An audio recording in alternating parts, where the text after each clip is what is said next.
DIG Harun, অতিরিক্ত IGP Habib, অতিরিক্ত DIG বিপ্লব, এ সকল নিকৃষ্ট। না, আমরা চাই যে আমরা রাজনৈতিক প্রভাব মুক্ত হব, আমাদের ভিতরে রাজনৈতিক প্রভাব থাকবে না। আমরা একটা স্বতন্ত্র বাহিনী হিসাবে রাষ্ট্রের কাজ করতে চাই, কোনো রাজনৈতিক দলের কোনো ছত্রছায়ায় আমরা থাকতে চাই না। না না না, আমরা এটাই চাই যে আমরা নতুন নেতৃত্ব যারাই আসুক আমরা রাজনৈতিক প্রভাব মুক্ত চাই। আমাদের লোক ফুটবলের মতো, আমরা ফুটবলের মতো, বুঝছেন, আমাদের রাজনৈতিক প্রতিহিংসার কারণে রাজনৈতিকভাবে আমাদেরকে হেনস্থা করা হয়।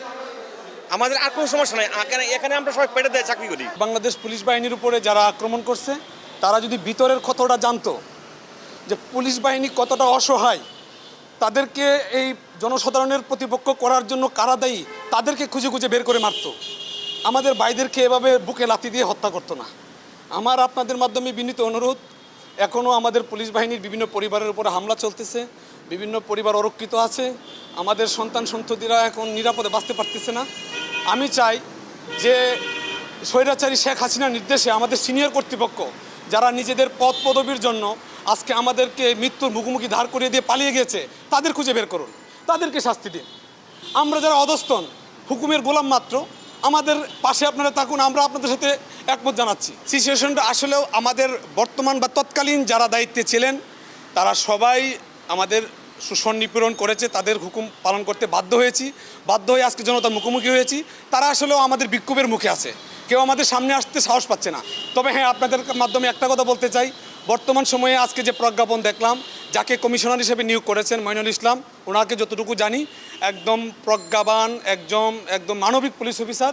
ওনার নেতৃত্বে আবারও যদি ডিএমপি সংগঠিত হয়, পুলিশ বাহিনী এই ধরনের নিজেদের দায়িত্ব প্রত্যাহার থেকে বেরিয়ে এসে আবারও তারা কর্মে যোগ দিবে, এটাই আশাবাদ ব্যক্ত। আইজিপি স্যারও একজন ভালো মানুষ, যতদূর জানি ওনার সেই সৎ সাহস নিয়ে আগে আসলে পুলিশ বাহিনী আবার সুসংগঠিত হবে ইনশাল্লাহ।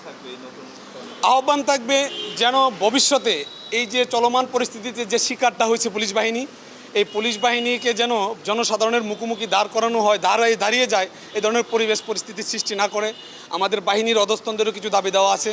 আপনারা জানেন, আমরা বিগত দিনে একটা আপনাদের সোশ্যাল মিডিয়ায় যদি একটা পোস্ট করা হয়েছে যে এই কাজটা ভালো হয় নাই, কোনো পুলিশ বাহিনী যদি তার পছন্দ অনুযায়ী আমিনও লেখছে, যে সহমত লেখছে, এই সহমতটাকে কোট করে তাকে সাসপেন্ড করা হয়েছে, তাকে চাকরিচ্যুত করা হয়েছে।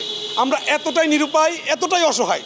আপনারা এই বিষয়টা বুঝতে পেরে, এই বিষয়টা বুঝে অন্তত আমাদেরকে ক্ষমা করুন, আমাদের পাশে থাকুন, আপনারা আমাদের পরিবারকে আক্রমণ থেকে বিরত থাকুন।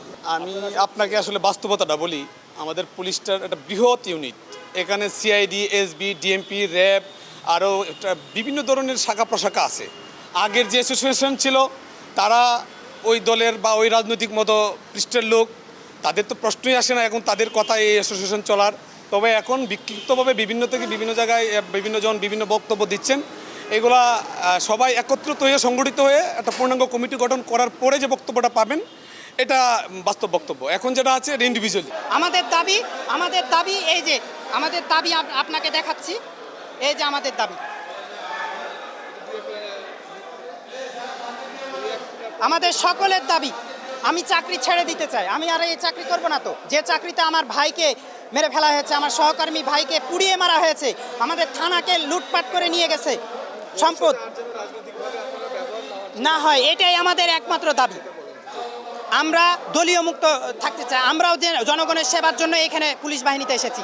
আমি আমার বিগত 13 বছর চাকরির জীবনে 4 আনাও কারো কাছ থেকে নিইনি, বরঞ্চ নিজ পকেট থেকে খরচ করেছি। এমনও সময় গেছে যে মানুষের উপকার করতে যে নিজেরই চাকরি থাকে না, এরকম পরিস্থিতিতে আমি মানুষের সেবা করেছি।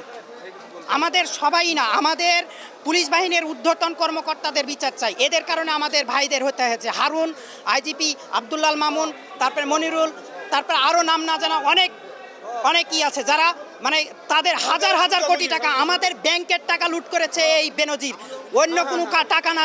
তাদের এই বেনজির মাদাচ্চোতের বাচ্চা, এই সোরের বাচ্চা আমাদের ব্যাংকটাকে লুট করে খেয়েছে। শহীদুল হক আইজিপি, এও লুট করে খাইছে। বর্তমান আইজিপি যে ছিল সেও লুট করে খাইছে। বিসিএস ক্যাডার কেউ ভালো না, সবাই আমাদেরকে চাকরের মতো